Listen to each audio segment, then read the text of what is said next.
नमस्कार। चलिए आज बात करते हैं भारत के सबसे अजीब और हैरान कर देने वाले राजनीतिक घोटालों में से एक 1971 के नागरवाला कांड की।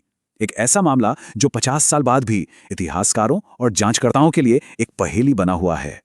और सच कहूं तो इस कहानी को इसकी जांच करने वाले जज जस्टिस रेड्डी के इन शब्दों से बेहतर कोई और चीज बयान नहीं कर सकती।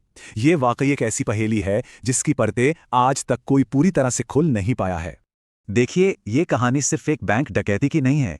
ये कहानी है उसके बाद हुई रहस्यमयी मौतों की एक पूरी श्रृंखला की, जिसने इस मामले को हमेशा के लिए सवालों के घेरे में डाल दिया। पहले एक डकैती और फिर उससे जुड़े दो सबसे अहम लोगों की मौत।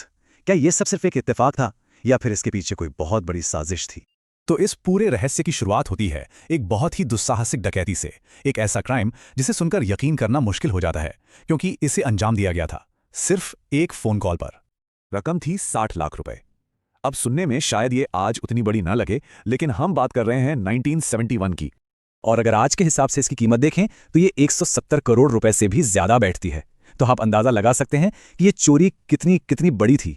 लेकिन सवाल यह है कि यह सब हुआ कैसे। मतलब सोच कर देखिए, सिर्फ एक फोन कॉल, प्रधानमंत्री की आवाज का दावा और देश के सबसे बड़े बैंक का चीफ कैशियर, सारे नियम कानून ताक पर रखकर बिना किसी कागज के इतनी बड़ी रकम एक अनजान आदमी को थमा देता है। ये उस समय की पूरी व्यवस्था पर ही बहुत गंभीर सवाल खड़े करता है। ये थे वो शब्द जो कथित तौर पर फोन पर कहे गए थे। जरा सोचिए, इन शब्दों में कितना दम, कितना अधिकार रहा होगा कि एक अनुभवी बैंकर ने अपनी जिंदगी भर के उसूल और बैंक के सारे प्रोटोकॉल एक पल में भुला दिए। और मामला यहीं खत्म नहीं होता। ये तो किसी स्पाई थ्रिलर जैसा था।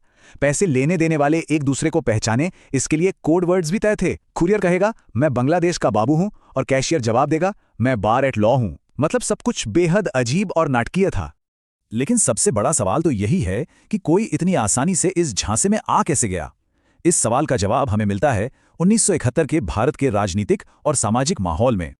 देखिए, वो दौर ही कुछ ऐसा था। इंदिरा गांधी चुनावों में जबरदस्त जीत के बाद एक बेहद ताकतवर नेता के तौर पर उभरी थीं। देश में बांग्लादेश मुक्ति संग्राम को लेकर तनाव था और ये बात किसी से छिपी नहीं थी कि भारत सरकार गुप्त रूप से मुक्ति बाहिनी की मदद कर रही है।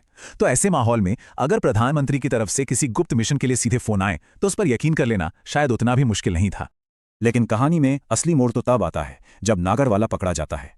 यहां से यह मामला एक साधारण धोखाधड़ी के केस से कहीं ज्यादा पेचीदा और डरावना हो जाता है। अब जरा इस बात पर गौर कीजिए, आमतौर पर किसी आपराधिक मामले की सुनवाई में सालों लग जाते हैं, कई गवाह पेश होते हैं, सबूतों की जांच होती है। और यहाँ नागरवाला का मुकदमा सिर्फ 10 मिनट में खत्म हो गया। जी हाँ, सिर्फ 10 मिनट। बिना किसी गवाह के सिर्फ उसके कबूलनामे के आधार पर उसे सजा सुना दी गई। ऐसा भारतीय कानूनी इतिहास में शायद ही कभी हुआ हो।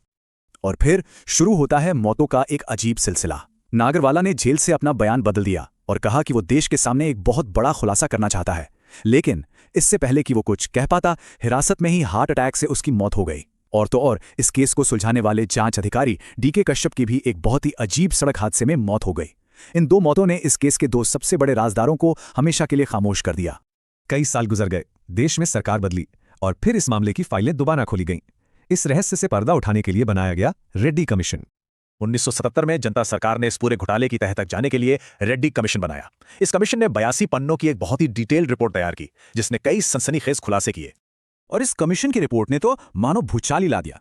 रिपोर्ट ने साफ साफ इशारा किया कि यह सिर्फ एक आदमी का काम नहीं था, बल्कि एक सिस्टम की नाकामी थी। रिपोर्ट में कहा गया कि प्रधानमंत्री कार्यालय ने जांच में दखलंदाजी की, बैंक में बड़े लोगों का बेहिस्सा पैसा रखा जाता था और इस तरह से कैश निकालना कोई नई बात नहीं थी।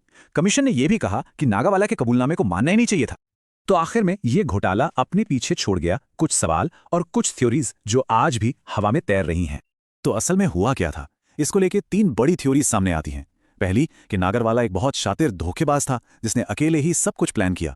दूसरी कि यह पैसा असल में बांग्लादेश में एक गुप्त ऑपरेशन के लिए ही था, लेकिन जब बात खुल गई तो नागरवाला को बलि का बकरा बना दिया गया। और तीसरी थ्योरी यह है कि यह पैसा प्रधानमंत्री या उनकी पार्टी का ही था, जिसे गैर आधिकारिक कामों के लिए बैंक में रखा गया था। 5 दशक बाद भी सवाल वहीं का वहीं है। नागरवाला कांड हमें एक बात तो जरूर याद दिलाता है कि सत्ता और सियासत के धुंध में सच अक्सर कहीं खो जाता है। और शायद इस मामले का असली सच भी हमेशा के लिए इतिहास की इन्हीं पहेलियों में दफन रहेगा।